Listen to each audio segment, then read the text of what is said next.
এই ভদ্রমহিলা 46 বছর বয়স। ইনি অ্যানাল ফিস্টুলায় ভুগছিলেন গত 2 বছর ধরে।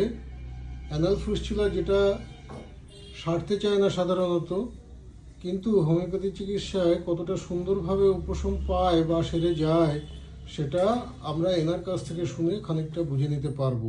ইনি আমাদের কাছে মাত্র 3 মাস ওষুধ খেয়েছেন।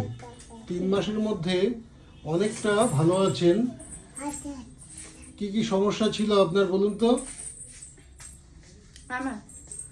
আমার ওখানে ফোড়ার মতন ছিল পাছায়, তারপর সেখান থেকে রক্ত পুজ বেরোতো, চুলকাতো, সেটা ওই ইয়েটা গিয়ে মানে ওই রসটা গিয়ে অন্য জায়গায় আবার হতো। এটা আমি অনেকটা ভালো বুঝছি। আমি এখন আর আছে? রস বার হয়? ওই মাঝে মাঝে বেরোয়। আগের থেকে অনেকটাই কম? অনেকটা কম আগের আচ্ছা থেকে। আচ্ছা আচ্ছা।